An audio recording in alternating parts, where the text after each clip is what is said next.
Thoroughbred horse breeding is an instance where Ireland can claim to be among the world's best, but Brexit is giving the industry huge cause for concern. Uncertainty over the future arrangements for exporting horses to Britain, its main market, has sparked frustration and anger in a sector worth more than €1.8 billion DH 7.86 billion to the economy, and which supports almost 30,000 jobs. It is a huge employer in the countryside, so anything that damages it is something to be really worried about, said Harry McCalmont, whose Norlandstead is a prominent middle-market breeder. Talk of Brexit dominated last week's foal and breeding stock sales at Goffs, Ireland's premier public auction house, where buyers from across the world spend €41 million.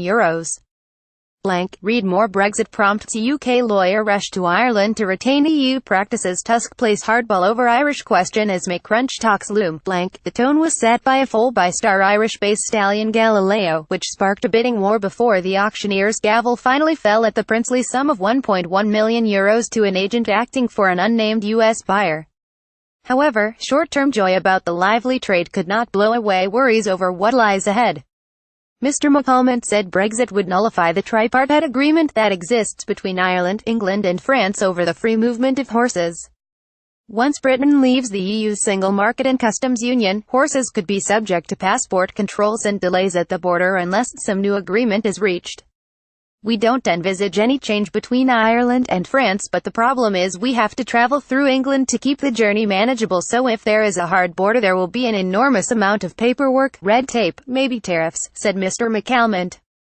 Figures compiled by auditors Deloitte showed Ireland sold horses worth €169 million to England in 2016, 50% of the total sales at public auction of Irish bloodstock. While Ireland arguably currently has a leadership position within Europe, its preeminence is not guaranteed, they warned in a report released last month. Punch above our weight. Ireland is proud of its status in the sport of kings, and thousands of Irish enthusiasts make the pilgrimage every March to the Cheltenham National Hunt Festival in southwest England, where Ireland's best jump horses take on the best of the English. It brings us a lot of prestige. We are the third largest producer of thoroughbred foals in the world and we punch well above our weight, McCalmont said. But he warned bigger operations might move and sell under the British banner, but it is the smaller operations and people employed in the countryside who are going to get hurt by this.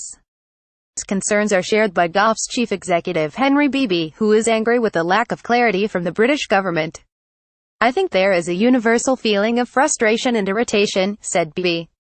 It is the fear of the unknown. The people who led the Brexit campaign really didn't have a concise plan, and I am pretty doubtful they have one now. Beebe, who has been in his present role for 10 years, believes the British industry will suffer as well.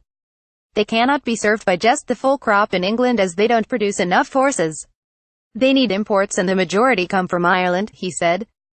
In 2016, some 9,344 foals were born in Ireland compared to 4,663 in Britain. Beebe, who has raised such concerns with Irish Prime Minister Leo Varadkar and the country's Agriculture Minister this year, agreed that middle-market breeders would suffer. If you look at the Irish breeder, the majority would fall into the small man bracket. The majority have one or two mares and they are going to get hurt, he said.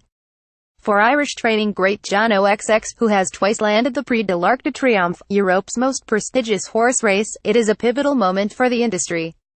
We have seen decades of closer and closer cooperation and the simplification of the rules to do with racing and breeding, and now we are looking at the possibility of a backward step, the 67-year-old told AFP.